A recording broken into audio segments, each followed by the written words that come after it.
আজকে বাংলাদেশের মধ্যে সবচেয়ে বহুল আলোচিত ময়না হত্যাকাণ্ডের সন্দেহভাজন দুইজন আসামি, যে মসজিদে লাশ পাওয়া গেছিল, মসজিদের ইমাম এবং মুয়াজ্জিম দুইজনকে 5 দিনের রিমান্ডের জন্য তদন্তকারী কর্মকর্তা গতকাল আবেদন করে।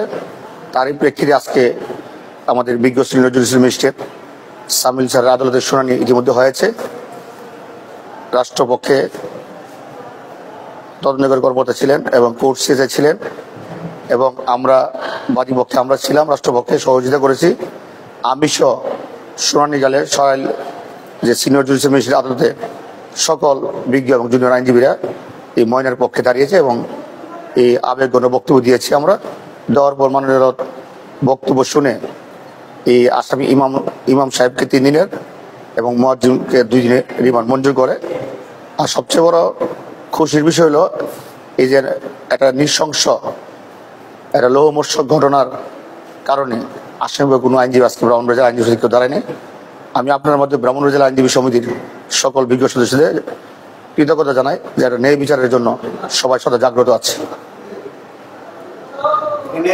পুলিশ তো তদন্ত করতেছে এবং দুজনকে ইমাম এবং মুয়াজ্জিমকে তাৎক্ষণিক আটক করে আজকে আবার রিমান্ডের জন্য আবেদন করছে। পুলিশে যে ওনারা যে তদন্তটা করতেছে, আইনজীবী হিসেবে আপনি কি মনে করেন যে তদন্তটা ঠিকভাবে হচ্ছে? আসলে এই মোকদ্দমাটার যে ঘটনাটা আপনারা বাদী এবং বাদীর স্বামী মানে ভিকটিমের পিতার বক্তব্য শুনেছেন।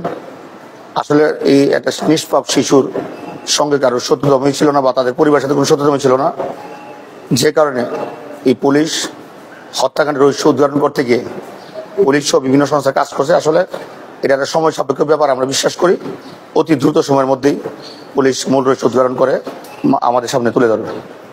সর্বশেষ একজন আইনজীবী হিসাবে এই ধরনের মামলা তো আগে আপনি নিয়ন্ত্রণ করছেন। এখন আমরা দেখতে পাচ্ছি যে সাম্প্রতিক সময়ে বিভিন্ন আন্দোলন বা মানববন্ধনে পুলিশকে সময় পেতে দেওয়া হচ্ছে যে এত সময়ের মধ্যে বা 12 ঘন্টা বা 24 ঘন্টার মধ্যে এটা সমাধান করতে হবে।